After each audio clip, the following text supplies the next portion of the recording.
Arriving home after a refreshing supper in a restaurant, they were served by 3 hussars with a new order of arrest. Gesell and Kristen showed their certificate. The leader of the group left to get new orders.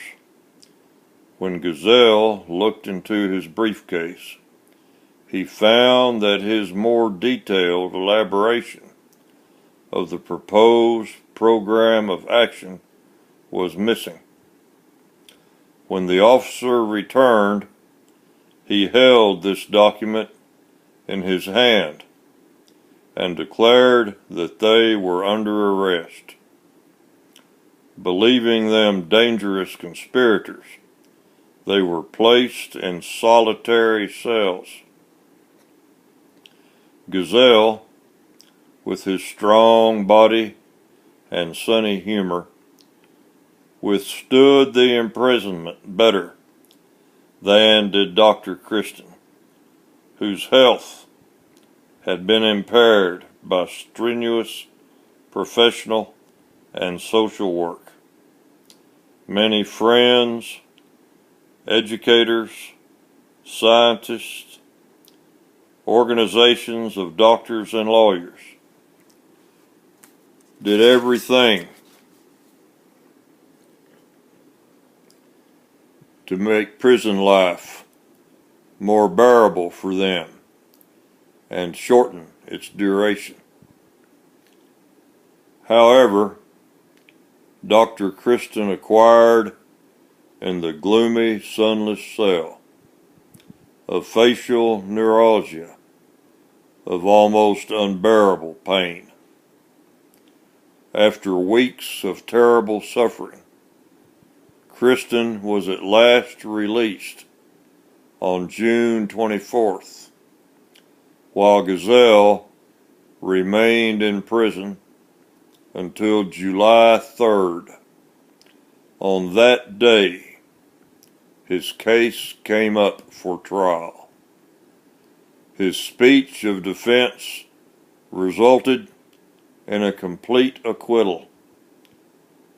It is a classic piece of forensic oratory, a document of unwavering faith in himself, of intrepid courage, of extraordinary spiritual and mental greatness, which will rank as a shining example in generations to come. Dr. Uhlemeyer in his Gesell biography. Decades have passed since then, decades of suffering for all nations. Inflations and deflations, economic booms, panics and depressions, revolutions, wars, mass unemployment, mass poverty. They all would have been avoided if Gesell had been permitted to demonstrate the only solution. In view of the failure of this attempt at a quick coup of economic liberation, Gesell teachings must now conquer the minds and hearts of the people in slow, systematic manner, unless an informed leader already in office can be found who can do what Gesell tried to do. After the very successful practical demonstration of part of the monetary teachings of Gesell at Schwanenkirchen, Bavaria in 1928, and Würgel, Austria Tyrol in 1931, respectively, it seemed that the German people were once more called upon to lead the way. The disciples of Gesell became numerous, and many of them excelled as writers and debaters. Hitler prohibited his followers from having public debates with representatives of the free economy school.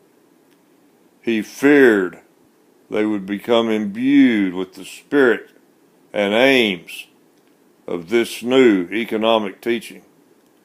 Moreover, the financial backers of the Hitler Party saw to it that the educational, free economy organizations, both inside and outside the Hitler Party, shared the fate of other political parties and were dissolved. Their sister organizations in Austria and Sudetenland fell a victim to the reunion with the Reich. However, light is spreading. Thinking men and women in almost all countries are promoting the great fundamental teachings of Gesell.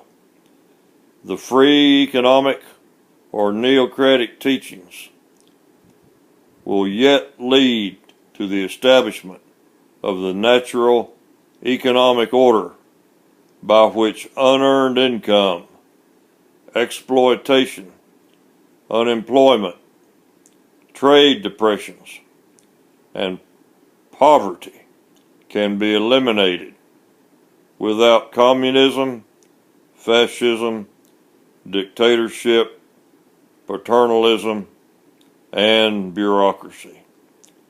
They realize the ideal of personal liberty, private initiative, and social justice.